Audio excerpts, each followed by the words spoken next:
Salut à tous, me revoilà. Bon, ça fait un petit moment, mais bon, comme on dit, tout vient à point, hein, qui sait attendre. Alors, je voulais revenir vers vous pour le 15e siècle, 1400-1500, le siècle qui précède celui que j'ai appelé des réformateurs, en fait, où l'Europe, ici à gauche, va se développer, et c'est des petites, des mauvaises âmes, je dirais, qui vont prendre le contrôle sur les petites gens en les sédentarisant et en leur ramenant du savoir tout en manipulant la vérité.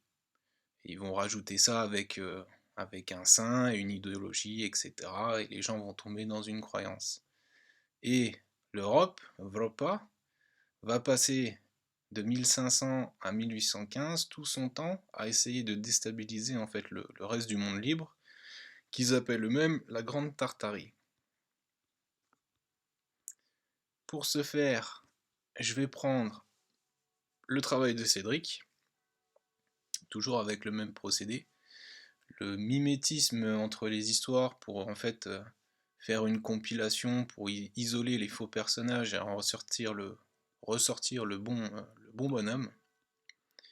Et on va commencer tout de suite, sûrement par le plus connu, le prophète Mahomet Mohammed, le seigneur tartare Ulugh Mohammed Genghis Khan.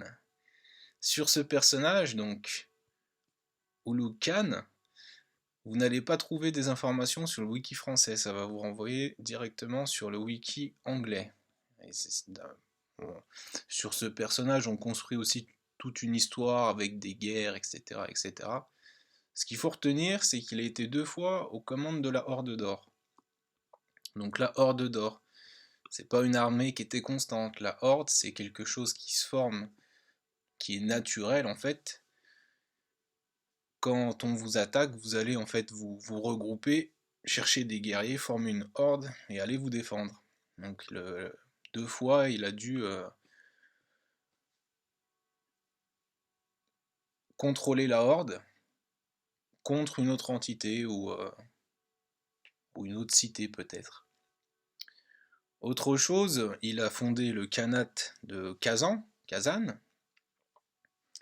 Les orientalistes, ils l'appellent Ulanus. Je vous laisse vous faire vos propres déductions. Ulanus. Et on a dans son nom Ulugh Mohammed Genghis Khan. Donc Gengis Khan, c'est un descendant de Gengis Khan.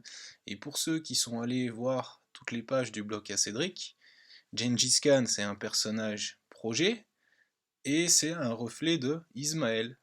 Donc on est bien dans la descendance d'Ismaël. Ulugh Mohammed Khan, une représentation récente, ce qu'il faut retenir, c'est la tunique verte, et on va voir ses reflets.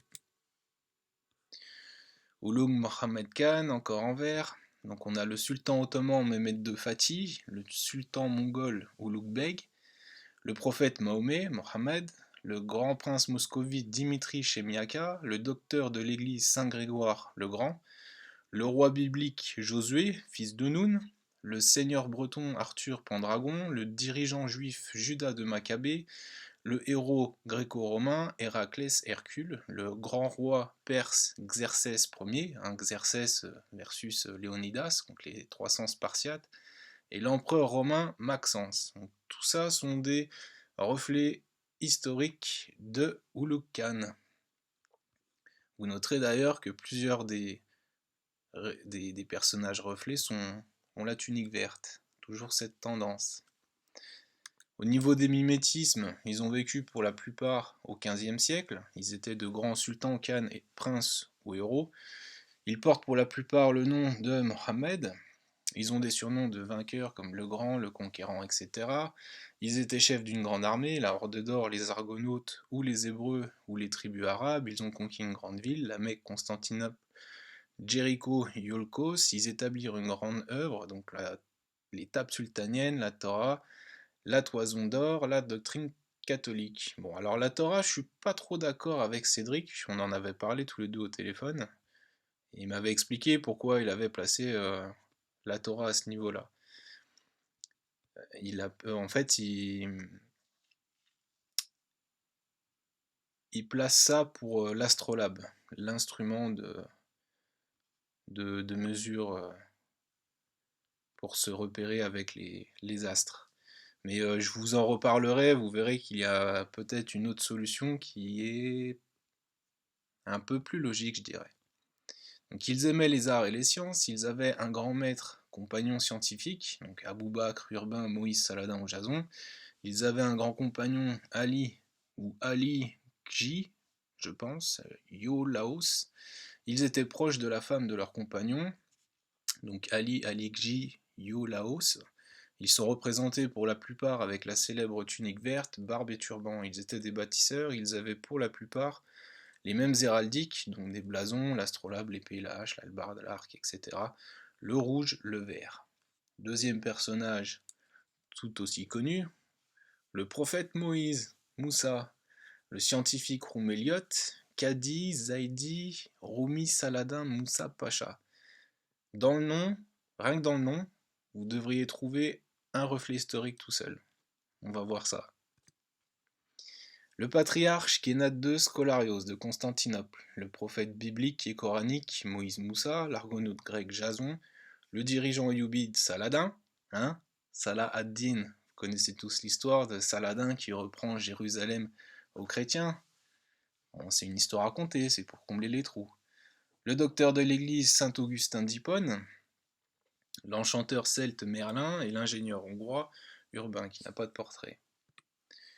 Les mimétismes, ils furent cachés à leur naissance, ils furent de grands héros, scientifiques, penseurs, philosophes, ils ont conquis une grande ville, la Mecque, Constantinople, Jéricho et Iolcos, et ils établirent une grande œuvre, donc la Torah, étape sultanienne, la toison d'or, la doctrine catholique, et ils ont eu un grand compagnon, Josué, Mehmet II, Ulugh Beg, Hercule, Mohammed, Saint Grégoire. Le suivant, c'est le prophète Ézéchiel, Zulkifli, le scientifique samarcandais Aladin, Ali Gji, celui que j'ai un peu de mal à prononcer. Vous allez retrouver un personnage, un reflet historique dans son nom aussi. Donc Aladin, le prophète Ézéchiel, Zulkifli, l'imam mécois Ali ibn Abtalib, le héros arabo-perse Aladin, le docteur de l'église Saint-Ambroise de Milan, le héros grec Iolaos. Aladin, Ali ibn Abtalib, ça c'était un peu une évidence. Ils furent de grands imams héros scientifiques, ils furent l'élève d'un grand personnage, Mohammed, Ulugh Beg ou Héraclès, ils participèrent à la conquête d'une grande ville, la Mecque, Constantinople, Iolcos, ils établirent une grande œuvre, la Torah, l'étape sultanienne, etc. Leurs femmes étaient proches de Mohammed, Ulugh Beg ou Héraclès. Le prophète Haroun, biblique et coranique, le scientifique de Morée, Jamshid al-Kashi, qui a pour reflet donc le prophète Haroun, le dieu zoroastre Ahura Mazda, le héros perse Jamshid, le docteur de l'église Saint-Jérôme de Strédon. Ils avaient un grand compagnon frère, Moïse ou Saladin, ils établirent une grande œuvre, la Torah, l'étape sultanienne, celle-là je l'ai répétée plusieurs fois. Le prophète Job, Ayoub, biblique et coranique, le scientifique samarcandais Mohammed Kafovi, qui a pour reflet donc le prophète Job, Ayoub, le gouverneur timouride Mirza Shah, le grec Iphiclès. Et on arrive en fait à leurs détracteurs, ceux qui vont leur poser des problèmes. Le dignitaire Aman, biblique et coranique, le philosophe byzantin Gémiste Platon, qui a pour reflet, donc Gémiste Platon, vous allez trouver aussi forcément Platon, donc le dignitaire Aman, biblique et coranique, le philosophe grec Diogène de Sinope, le philosophe grec Platon, le poète grec Homère, le dieu grec Zeus, l'évêque Eusèbe de Césarée, le dieu grec Pan, l'idole satanique Baphomet, le sage chinois Lao Tzu. Donc lui, c'était le pas le porte-parole, le maître à penser de Pharaon.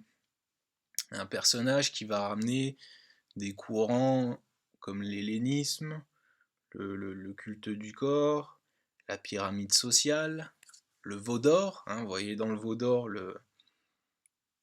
toute la manipulation qui se fait avec l'argent et le commerce, l'usure, la perversité, quoi, le bonhomme qu'il ne faut pas croiser, ce qu'il va vous raconter, il va vous dévergonder.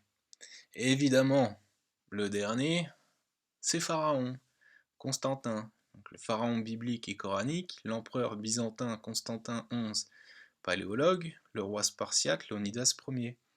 Dites-vous que pour la vidéo, je vais probablement utiliser une photo de pharaon d'Égypte, mais ça n'a rien à voir avec l'Égypte. Voilà, tac. Ça, c'est le tableau des récapitulatifs. Je vous laisse faire pause si vous voulez un peu plus observer. Et n'hésitez pas aussi à aller lire les articles par vous-même pour faire les correspondances entre les personnages. Parce que là, j'ai tout cité, mais c'est pas évident de faire le lien là, parce que là, il y en a beaucoup. Et vous remarquerez d'ailleurs que souvent, ce sont des scientifiques, hein, les scientifiques de Samarcande. Pour ceux qui ont suivi, on a au même siècle Mohammed et Moïse. Est-ce qu'il y a quelque chose qui pourrait confirmer ce fait-là? Dans le Coran, Moïse, on lui explique qu'il n'a pas toute la science, qu'il y a quelqu'un qui a plus de science que lui. Et Moïse, il part à la recherche de cette personne, et il va le trouver. Et ce personnage, c'est Al-Kidr. Al-Kidr, c'est le verdoyant, c'est le vert, hein, tunique verte. Al-Kidr, ou Loukan, c'est Mohammed. Ah, vous faites le lien un petit peu entre les histoires. Et aussi une chose importante, si vous enlevez le prénom Mohammed de toute la lecture du Coran, toutes les parties qui sont entre parenthèses et entre crochets, vous allez trouver que très peu de fois. Vous allez trouver 4 fois, il me semble. Et ce qui est étrange, c'est que Mohammed, dans le Coran, si vous écoutez les versets, en arabe, il est conjugué. Or, un prénom, ça ne se conjugue pas. Qu'est-ce qu'ils ont fait? Eh ben, en fait, ils ont créé un personnage sur la base de Ulugh Khan, donc le verdoyant, celui que Moussa va aller chercher, parce qu'ils vont vous ramener une égrégore, donc un islam, et il faut un personnage central, il faut un prophète, quelque chose qui va être dans l'émotion, qui va vous garder, vous tenir dans l'égrégore. Donc on va construire un personnage en prenant autre chose, qui a une autre signification, Mahamé, Mahomet, Muhammad. Quand vous comprenez que ceux qui ont écrit l'histoire, ils ont créé aussi les langues, ce que vous avez comme langue finale, quand vous faites les liens entre ces langues, vous remarquez que certains sons, ils sont réutilisés, peut-être même avec une autre voyelle. Ils ont changé les voyelles d'un mot à un autre. En fait, vous pouvez les enlever et les remettre. Donc on a Mahomet, hein, juste les sons, Mahomet, Mohammed, et aussi vous allez trouver Mahamé. Tiens, qu'est-ce que c'est que ça?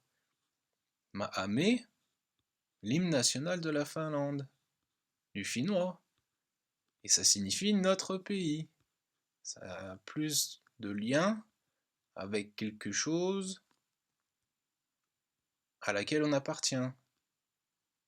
Donc si on joue toujours avec les voyelles, on a Mahamé, Mahamé, Amé, Ouma, Ouma. Oulala, Ouma, la communauté. Est-ce qu'il y aura quelque chose de caché là-dessous? Bon, je ne vais pas vous embrouiller plus avec ça. On va revenir sur le fil de la vidéo. Hop. Donc on a nos personnages, on a nos protagonistes. Il va falloir les placer. Donc Constantin, Jérusalem. Bon, je vous avais ramené ça dans les précédentes vidéos, j'avais suivi le travail de Cédric, mais là, avec des programmations historiques, on peut voir les choses sous un autre angle. Peut-être pas dans cet endroit-là.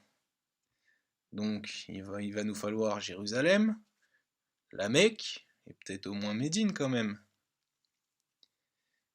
Et alors, où est la Mecque? Où est la Mecque? Elle est au pays des mosquées. On va aller voir ça. Allez hop. Une carte de 1540.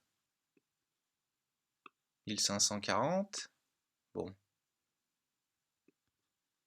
On devrait avoir quelque chose qui ressemble à la Mecque. Manitae? Non. Badeus Regia. Pas de Mecque. Ok, on en prend une autre. Pas de Médine non plus. Un an plus tard, enfin, officiellement. Ouais, Badeo Regia. Bref. Toujours rien. Pas de Mecca, quelque chose dans ce style. 1548.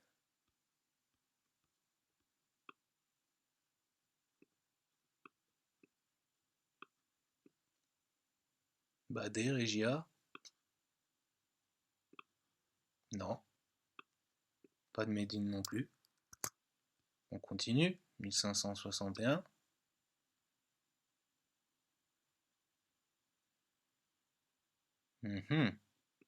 Badeus Regia, toujours. Une autre. 1599. Ah, vous voyez, déjà, une petite couillonnade. Ça, c'est la même planche. On reprend la même planche et on vous ressort une carte quelques temps après, ou dans une autre langue. Et là, c'est Badens Regia. Ok. Bon. Je ne vois rien qui ressemble à Médine ou la Mecque, 1599. Allez, on continue. On va un peu plus loin. Ah, voilà, Médina. Enfin. Donc Médina et en dessous, eh ben, on n'a pas la Mecque. Ok. Bon, il était peut-être fatigué ce jour-là, il a oublié. On sait pas, hein. Allez, encore une autre.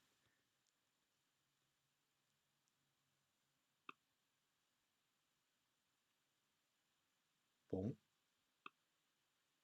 toujours pas de Médine, toujours pas de Mecque. Ah, ah bah si, elle est là. Ah bah voilà, la Mecque, bon, la Mecque au Yémen. Ah bon, allez, là on est en 1636, 1659. Ah, quand même, ils vont pas se planter là. Archem.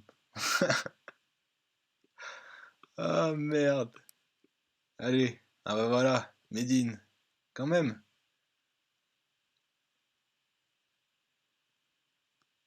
Médina, la Mecque. Ah, il y a encore un problème. Elle est censée être au sud du cours d'eau. Bon, vous avez compris, on nous prend pour des andouilles. Et vous savez quoi? Toutes les cartes que je viens de vous montrer là, 1540, 60, 1600, 1630, même celle-là, 1659, eh ben c'est tout antidaté. Il n'y a rien de ces siècles-là, ça correspond tout au XVIIIe siècle. Ça a été un magnifique travail d'entourloupe. Bon, je peux pas tout vous expliquer, je le ferai, j'en parlerai dans une autre vidéo de l'antidatation. Et donc, on n'a toujours pas la Mecque, ni Médine, on n'est pas sûr. Où est-ce que c'est? À Petra, en Jordanie? Ah, ça aurait plu à Jean-Louis Burckhardt, ça. Jean-Louis. Bon, ce qui m'a mis sur la piste, c'est que sur des programmations historiques, Ulrich, il expliquait que le centre, ou les centres civilisationnels anciens, avaient été déplacés. De telle manière, donc il a fait une carte. Donc là, on a les Varvars. Ici, on a les barbares, donc Varvar, barbare, hein, Basile, Basile, avec le petit changement de langue. On a les Terski, donne les Turcs, les Samis, ça donne les Sémites, les Phénicies, les Phéniciens, les Aris, les Arabes, les Russes, les Biélorusses, les Syriaques, hein, Roussia, Récia, Syria, on retrouve dans le nom. Syriaque, si vous prenez sur-ak, ça veut dire russe blanc en tatar. Et évidemment, les barbares sont les berbères. Et si on a tout changé, eh ben on a changé aussi la position de la Mecque. Regardez. Oh là là, Moscou, Mosca, Mecca, Moscou, Mosca, mosquée, le pays des mosquées. Ah, bonne question. Est-ce que vous saviez qu'il y avait des minarets à Moscou? Si? Non, je plaisante pas.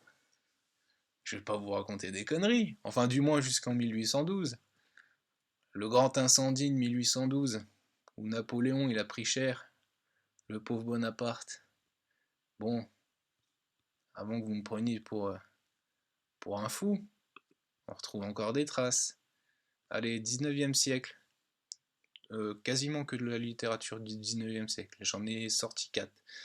Après avoir suivi Napoléon dans sa course rapide, on arrive devant Moscou. C'est un des plus beaux passages du poème. Les minarets de Moscou, ville à demi barbare, étincellent au soleil, mais c'est un soleil couchant. Moscou, ô toi, limite de sa longue carrière, toi que l'impatient Charles pleura de voir en vain. Lui te vit et comment? Tes minarets, tes longues aiguilles, tes palais servaient d'aliment à un vaste incendie. Les minarets? À Moscou. Allez. Pris dans son ensemble, le Kremlin offre un aspect magnifique et imposant malgré la bizarrerie grossière de son architecture. La forêt de tours et de tourelles, de clochers et de clochetons qui surmontent ces innombrables églises lui donnent une apparence orientale. De nombreux jardins mêlent leurs touffes verdoyantes et fleuries aux pointes allongées des minarets et aux dômes cuivrés des coupoles. Encore un. Quand cette émigration s'opérait avec le plus grand ordre, lorsque le peuple s'écoulait silencieusement, la cavalerie de Murat, toujours à l'avant-garde, s'élançait sur la montagne que les Russes appelaient Sainte. De là, on découvre Moscou avec ses coupoles, ses jardins, ses minarets, ses bazars. Allez, un petit dernier. Avec quel empressement toute l'armée française se met en marche pour les suivre, et quelles acclamations signalent la vue des minarets de Moscou. Donc des minarets à Moscou. Et voilà, donc Moscou, la Mecque. La Mecque, c'est quoi? On faisait le pèlerinage à la Mecque. Vous pensez que c'est un pèlerinage religieux? Ah non. Les priorités dans ce temps-là, c'était quoi? De commercer. Donc le pèlerinage à la Mecque, c'était pour le commerce. Et à la Mecque, il y avait le Kremlin, le Kremlin. Si vous allez chercher par vous-même sur Internet, Kremlin, c'est une forteresse. Donc comprenez bien que cette forteresse, elle était imprenable par les gens qui se développaient à l'ouest, Europa. Bon, au 15e, c'était peut-être pas tout à fait formé, et nous, ce qu'on cherche aussi, c'est Jérusalem avec Pharaon. Bon, pareil, Pharaon, ne vous imaginez pas le Pharaon, sa pyramide, la pyramide de pierre, ça n'a rien à voir, c'est Pharaon, c'est un despote qui est au-dessus d'une pyramide sociale, qui prend contrôle sur des petites gens.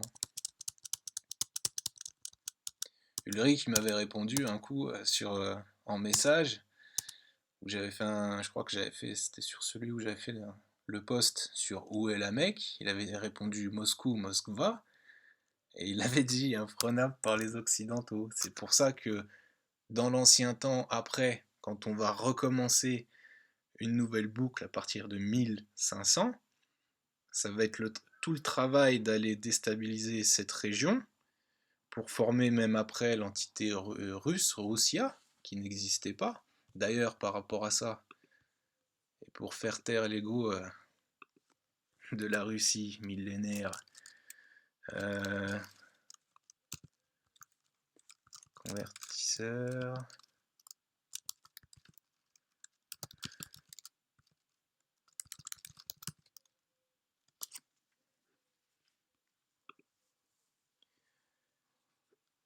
hop, 1000,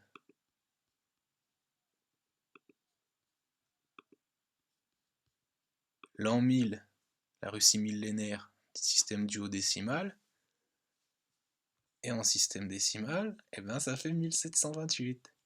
Donc en 1728, on est juste après Pierre le Grand. Ils ont bataillé aussi encore contre cette entité de la Grande Tartarie, le monde libre, et ça ne va tomber que avec l'incendie de Moscou, je dirais. Hop. Donc Moscou, la Mecque. Où est Médine? Ah, Médine n'est pas loin. Vous savez cette petite histoire du prophète qui part de la Mecque pour aller à Médine, puis revenir à la Mecque. Eh ben, il est allé à Kazan, c'était pas si bien loin. Et pour Jérusalem, donc Jérusalem, Pharaon était-il à Jérusalem? Bah ouais, mais on a travaillé à le mettre en Égypte. Comment on dit l'Égypte en arabe? C'est Misr. Misr. Misr, un peu plus au nord, vous avez en Grèce, vous avez Mistra. Mistra. Mistra est une ville où d'ailleurs va passer Gémiste Platon, puis il retournera après à Constantinople. Est-ce que vous saviez qu'il y avait donc, Istra en Moscovie, en Russie? Donc, Misr, Mistre, Mistra, Istra, ok. C'est à peu près pas loin de Moscou. On va aller voir ça sur une carte qui n'est pas antidatée. Carte de 1730. Hop. Voilà. Moskva, Moscou, Moskva. Et on cherche Istra, au nord-ouest. Ouh là là. Mais que vois-je? Jérusalem. Jérusalem. Ah, ça commence à piquer, hein. Donc au final, peut-être que Jérusalem était bien pas loin de la Mecque, et que Jérusalem était la ville d'Israël, donc une entité qui va venir déstabiliser une région du monde. Ça devrait vous rappeler quelque chose d'actuel même, je dirais, un peu plus au sud, même bien plus au sud. Voilà, un projet. Si on va voir sur Istra, ce qui est marrant, c'est que, donc Moscou, vous voyez, à Istra aujourd'hui, vous avez le monastère de la Nouvelle Jérusalem. Oh là là, comme par hasard, comme c'est étrange, dans l'oblast de Moscou. Les oblasts, c'est leur région, c'est leur découpement à eux. Alors que s'est-il passé? Bon, Moussa, il venait d'une ville, mais il a grandi avec Pharaon. Donc il s'est retrouvé chez les Phénicis, les Phéniciens, par là, donc à Jérusalem. J'avais demandé à Ulrich où il situe à peu près sa ville d'origine, il m'a dit Mourom. Bon, j'ai compris pourquoi, mais je vais pas m'étaler dessus parce que ça va faire vraiment beaucoup d'informations. Mourom est pas loin de Moscou aussi. Mourom, plus à l'est, vous avez Kazan, Kazan. Alors comment on pourrait reconstruire tout ça? Eh bien, Moussa s'est retrouvé à Jérusalem, à Istra. Il a vu ce qui s'y passait avec le maître à penser qui commence à raconter n'importe quoi et à pervertir la population, à prendre la population sous le joug d'un système, et il va partir à la recherche du verdoyant, ou le Khan. Ce qu'on nous raconte, c'est qu'il est allé au confluent des deux mers. Alors pour les amis coranistes et les mahométans, le confluent, c'est pas pour des mers. Le confluent, c'est pour des cours d'eau, des fleuves. Et justement, ici à Kazan, vous avez la Volga. Alors si ça veut bien charger, le Mac qui commence à ventiler. C'est bizarre que ça charge pas les. On va recharger la page. Ah voilà. J'espère que vous aurez pas trop le bruit de la ventilation. Bon, en général, c'est assez discret sur les Mac. Alors, la Volga, ici, et ici, vous avez la Kama. Et là, c'est le point de confluence. La Kama, c'est l'affluent. Il a un plus petit débit. Moussa, il va se retrouver vers Ulukhan et il va être rejoint par d'autres scientifiques. Alors, je vous fais une reconstruction, hein, c'est des essais, mais en fait, au final, vous comprendrez avec le temps qu'on ne peut pas vraiment être certain à 100%. Enfin, plus on se rapproche de notre temps, plus la supercherie elle va être visible. Mais plus on s'en éloigne, plus on est dans la supposition, dans l'interprétation.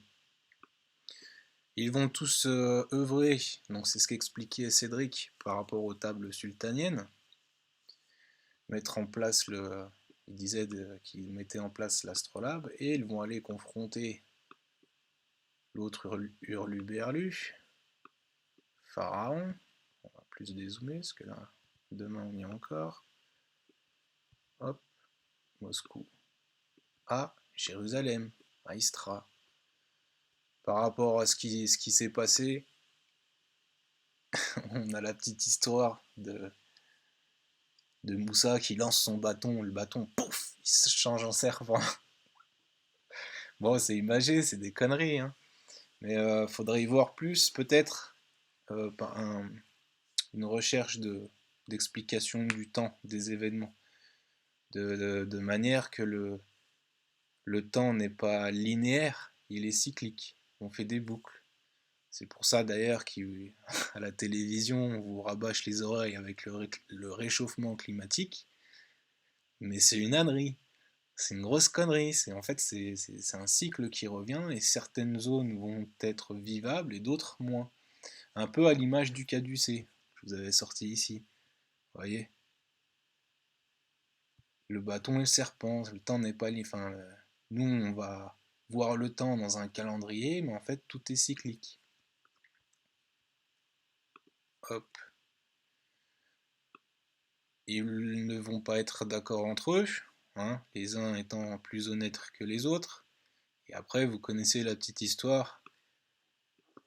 Moïse qui récupère son peuple, donc il a récupéré, je pense, tous les gens, les petites gens qui étaient là-bas. Ils sont sortis et ils ont dû se confronter à la Horde d'Or, tout simplement. Pharaon noyé, je ne sais pas, hein, nous l'avons noyé. Il a très bien pu être noyé sous une vague de cavalerie, ce qui permettrait, on verrait même le rapprochement avec les fameux 300 Spartiates face à l'armée de Xerxès. Bah en fait c'était petit pharaon qui avait 300, 300 pélos et ils se sont fait ramasser. Plus tard après on vous raconte ça en histoire pour vous mettre des pépites dans les yeux de 300 hommes contre une armée innombrable. Comme si 300 hommes en jupette, bouclier et lance vont tenir face à des archers, notamment des archers de cavalerie qui pourraient les harceler de partout. Bref, c'est une belle histoire à dormir debout. Et donc, tous ces petits personnages, ben, ils ont dû faire leur life après. Et je pense justement que à la fin du 15e, entre, allez, on va dire 1450, peut-être même un peu plus loin, 1460 à 1480, on a dû se manger une tuile, et en fait on est reparti sur un nouveau temps. Et c'est là qu'on a commencé à écrire par rapport à un indice, un point de repère dans une chronologie. Et ce point de repère, c'est IS. Allez. Ah, attendez, on va changer un peu la taille.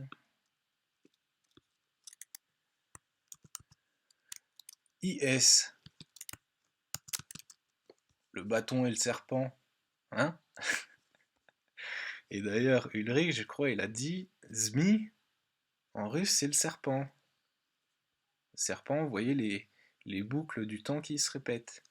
Et on peut même y voir index, donc avec du latin, scriptorum,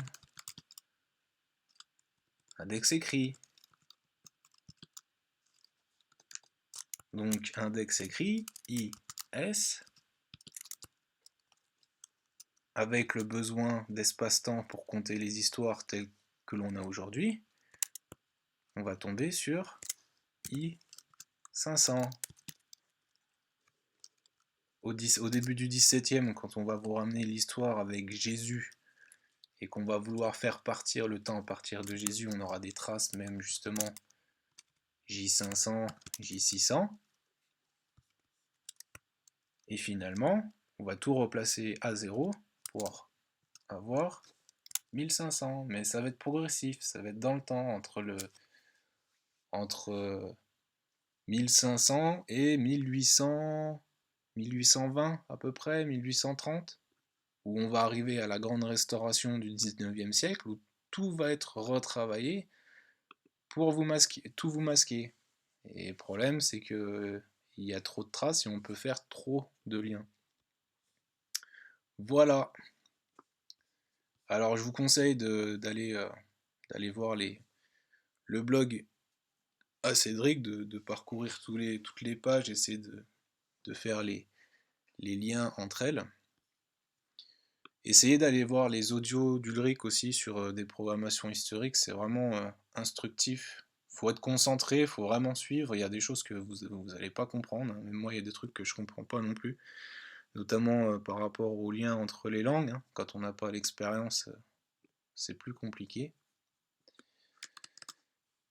Et j'essaierai de vous refaire une vidéo dans pas trop longtemps sur un peu certains mots connus d'aujourd'hui.